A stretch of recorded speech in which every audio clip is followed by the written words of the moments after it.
샬롬 할렐루야. 욥기 9장 27절부터입니다. 가령 내가 말하기를 내 불평을 잊고 얼굴빛을 고쳐 즐거운 모양을 하자 할지라도 내 모든 고통을 두려워하오니 주께서 나를 죄 없다고 여기지 아니하실 줄을 아나이다. 내가 정죄하심을 당할진대 어찌 헛되이 수고하리이까. 내가 녹은 물로 몸을 씻고 잿물로 손을 깨끗하게 할지라도 주께서 나를 개천에 빠지게 하시리니 내 옷이라도 나를 싫어하리이다. 하나님은 나처럼 사람이 아니신즉 내가 그에게 대답할 수 없으며 함께 들어가 재판을 할 수도 없고 우리 사이에 손을 얹을 판결자도 없구나. 주께서 그의 막대기를 내게서 떠나게 하시고 그의 위엄이 나를 두렵게 하지 아니하시기를 원하노라. 그리하시면 내가 두려움 없이 말하리라. 나는 본래 그렇게 할 수 있는 자가 아니니라. 내 영혼이 살기에 곤비하니 내 불평을 토로하고 내 마음이 괴로운 대로 말하리라. 내가 하나님께 아뢰오리니 나를 정죄하지 마시옵고 무슨 까닭으로 나와 더불어 변론하시는지 내게 알게 하옵소서.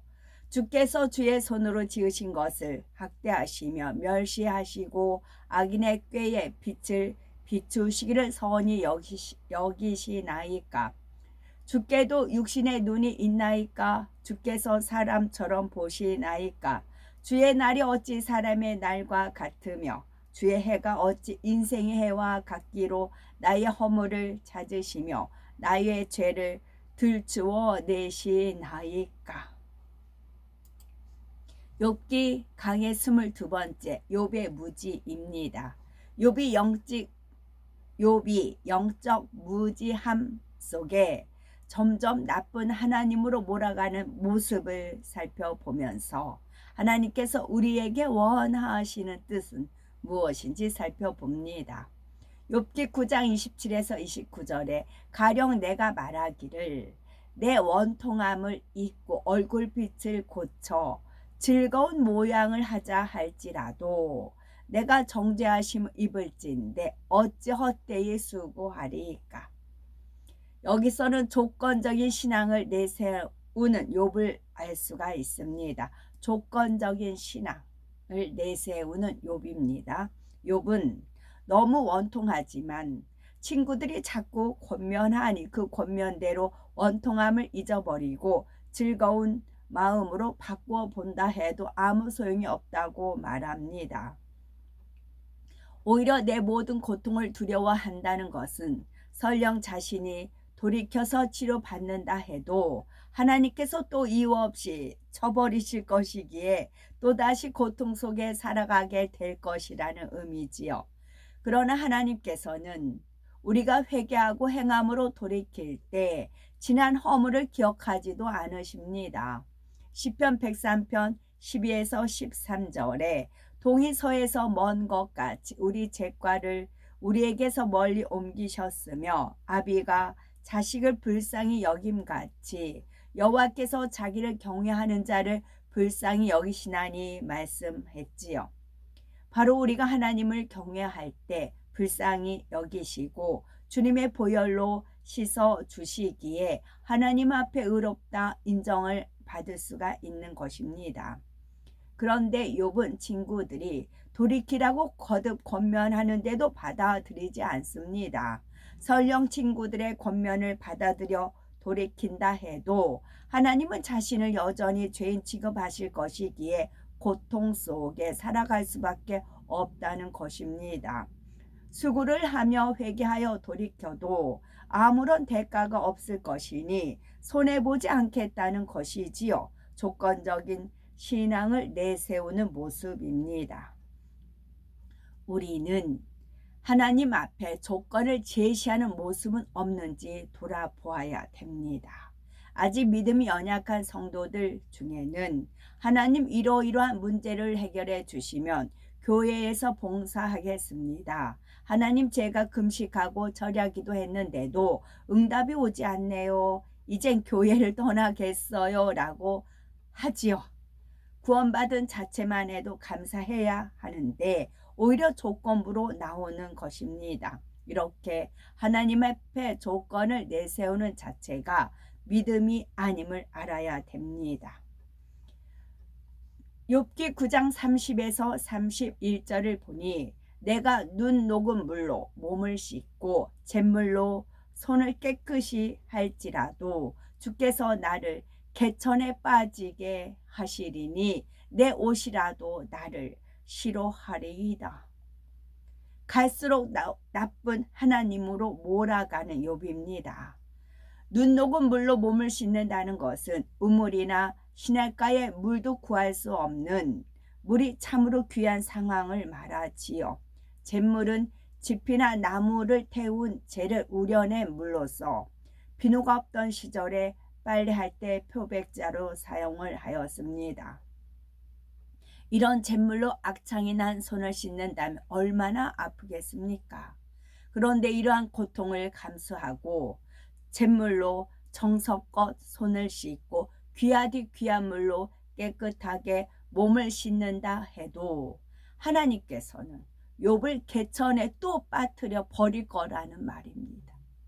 그래서 생명이 없는 옷이라 할지라도 욥 자신을 싫어할 것이라고 말하고 있습니다. 욥기 9장 32에서 33절에 하나님은 나처럼 사람이 아니신즉 내가 그에게 대답함도 불가하고 대질하여 재판할 수도 없고 양쪽 사이에 손을 얹을 판결자도 없구나. 욥의 말대로 하나님은 사람이 아니라 신이십니다. 그렇지만 사람과 대화를 안 하시는 분이 아니라 자녀들과 늘 교통하기를 원하시지요. 그래서 꿈과 이상으로 환상으로 만나 주시기도 하며 드물게는 친히 음성을 들려 주시기도 합니다. 오늘날은 성령의 음성으로 하나님의 뜻을 알려주시는 경우가 많지요. 아브라함이나 모세 선지자 등 믿음의 선지인들은 하나님과 늘 교통했는데 욥은 이러한 사실을 알고 있음에도 정작 자신은 하나님께 대답할 수도 없다고 부인해 버립니다. 욥은 말씀을 들어하는 지식적인 믿음이었을 뿐 본인이 체험하지 못하고 마음에 믿어지는 영적인 믿음이 없기에 믿음의 고백이 나올 수 없었던 것입니다. 양척이란 법률 용어로서 원고와 피고를 통틀어 이르는 말입니다. 욥의 입장에서는 하나님이 자신에게 질병을 주었으니 하나님은 원고이고 자신은 피고입니다. 자신은 억울하게 피고가 되어 있는데 누가 공의로운 재판을 해줄 수 있느냐는 것입니다. 스스로 피고가 되어서 자신을 저주하고 있는 것이지요. 여기서 우리 인생의 마음이 드러나고 있음을 알아야 합니다.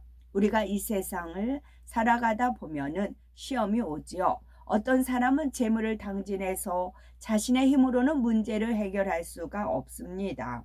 돈 받을 만한 곳도 없기에 스스로 낙담하고 비참한 상황에 빠져버린다면 스스로 피고가 되어 자신을 저주하는 것과 다름없지요. 그러나 하나님을 믿고 의지하는 사람은 설령 거지가 되었다 해도 하나님께 감사하며 천국의 소망을 갖고 기뻐하며 믿음을 내보일 수 있습니다.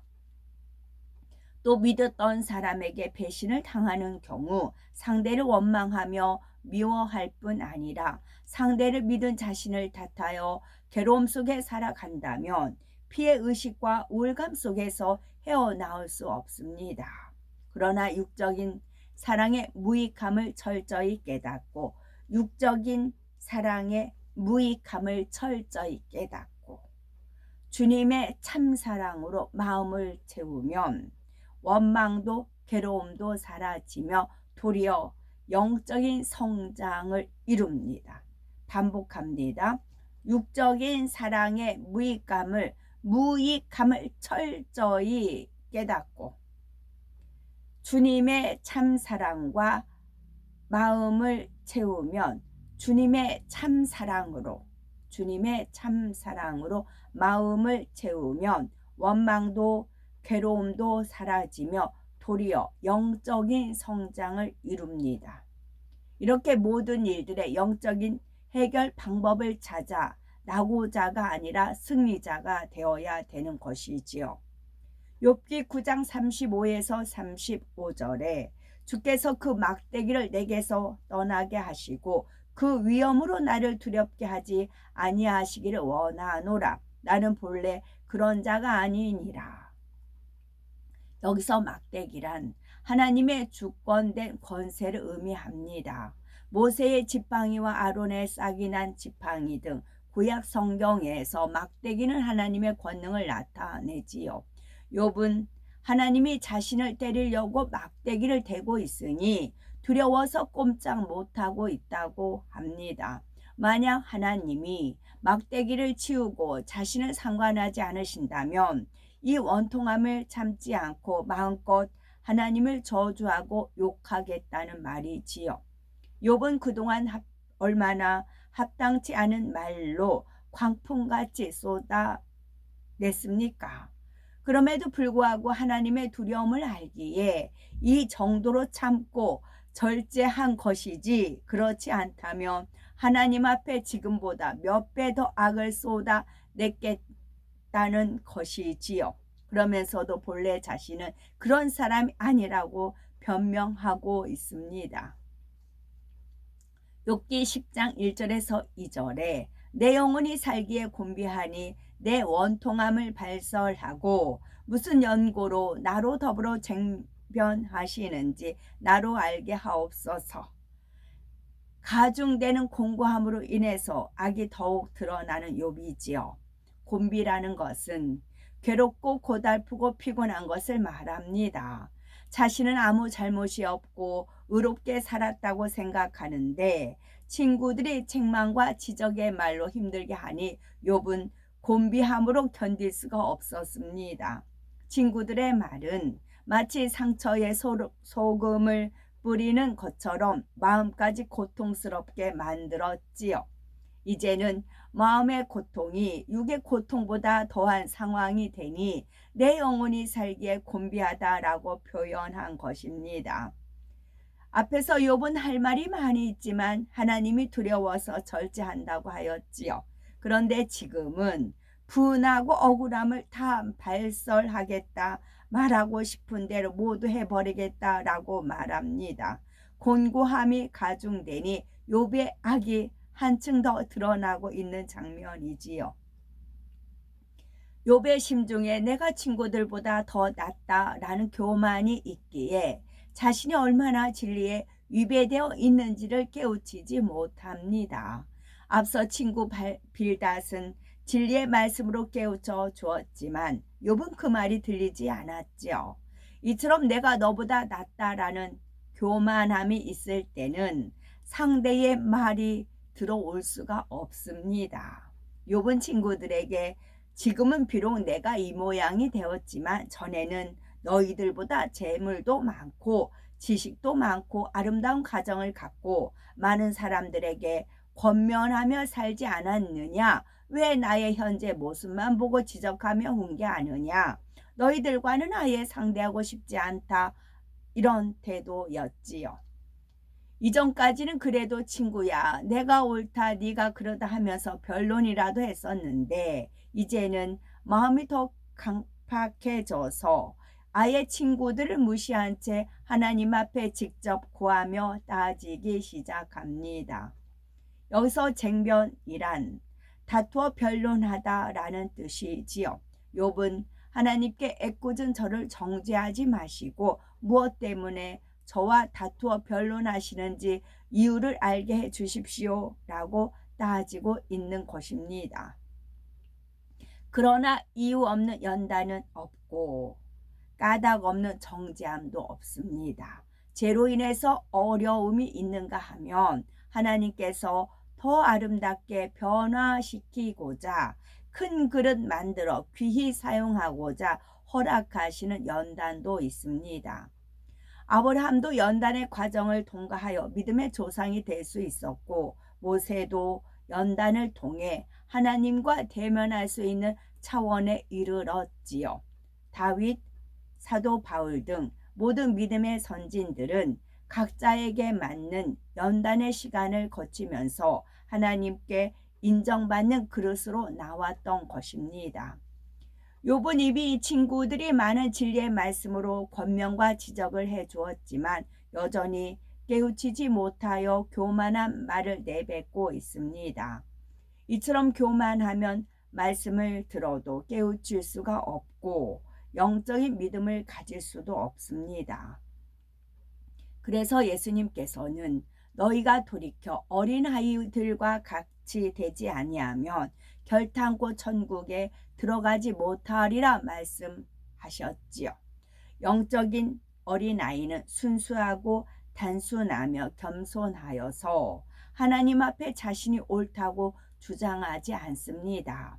설령 하나님의 말씀 가운데 이해되지 않는 부분이 있다 해도 판단하는 것이 아니라 일단 믿고 순종하며 겸손히 배우고자 하지요.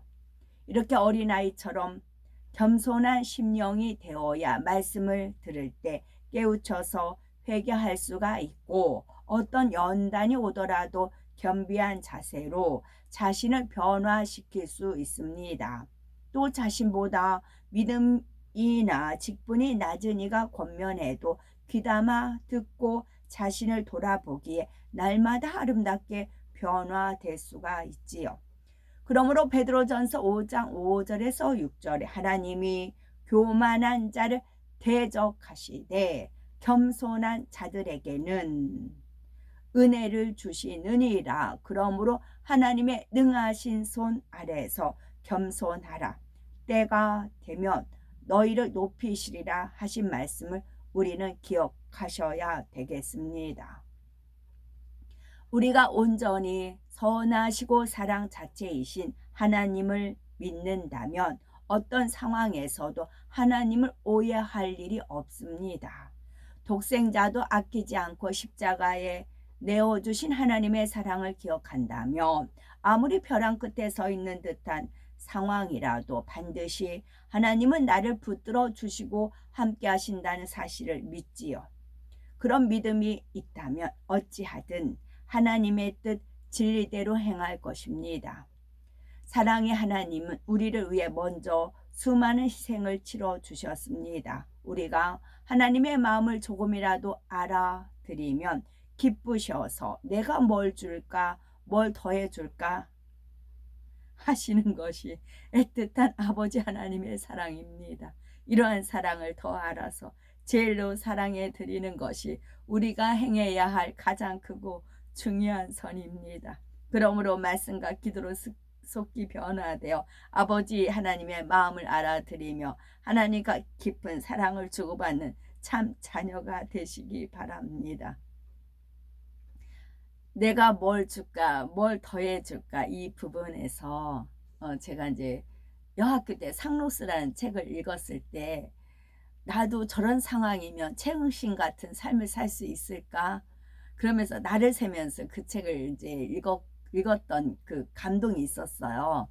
그러다 이제 다시 이제 그거를 제 독서라고 하더라고요. 다시 읽으면서 이제 다시 또 저한테 깨우침이 된 게 있었고 어린 왕자도 읽었지만 뭐 어린 양이 있었고 뭐 별의 나무가 그런 대목만 있지 거기에 숨겨진 뜻은 몰랐어요. 근데 말은 쉬운 것 같은데 뭐 이렇게 남는 건 없었어. 그냥 어린 양 그림 그려달라는 거, 커다란 나무가 별을 삼킨다는 거 그런 거 정도만 기억이 남았어요. 그래서 어린 왕자를 다시 읽으면서 대목 저는 이제 깨우침이 많았어요. 그래서 학창 시절에는 제 코가 석자여서 사는 것도 버겁고 책은 읽어야 되니까 읽었고 했지만 이게 피부에 와닿지 않은 거죠. 근데 지금 현재는 제가 인생을 다 살은 거잖아요. 제 인생을 다 살았어요. 그리고 제 3의 인생이에요. 과거의 인생이 있었고 이제 또 지금은 제가 제 3의 인생을 사는 거예요. 주님과 더불어 이제 추억을 쌓는 삶을 살고 있는 거예요. 그 인생의 마무리를 저는 알고 이제 앞으로 이제 어떻게 될 것인가 그 마무리를 알아요. 갔다 온 거예요. 종착지까지 갔다가 돌아온 거예요. 그래서 다시 이제 재출발하는 거예요. 그런 입장에서 책을 읽으니까 너무 속속들이 이제 재미가 있고 더 뭐 이런 깨달음이 있고 막 그런 거예요. 어머, 상수는 이거였네. 어린 왕자는 이거였네요. 미운 오리 새끼라든가 막 그런 이제 그런 책 한 권에서 아버지 하나님께서 저한테 또 주셔야 돼요. 되는 이제 교훈이 있는 겁니다. 가르침이 있는 거예요. 명심보감도 이제 읽어야 되겠고 그런 거예요. 그래서 너무 그 행복 편안한 가운데 인생을 다 살고 난 입장에서 다시 읽었을 때에 그 깨우침이 또 틀리더라고요. 그러면서 최고는 하나님 말씀이다. 가장 칼칼하고 그냥 상대적인 거죠. 아무리 세상적인 거기에 진리가 있다 하더라도 하나님 말씀만큼 꿀송이 같이 단 거는 없더라고요. 그래서 요즘 이제 하나님 이끄신 대로 제가 가고 있어요. 그랬을 때 내가 뭘 줄까? 내가 뭘 더해 줄까? 이 아버지 하나님의 애틋한 사랑을 체험 중이랍니다. 아멘. 샬롬.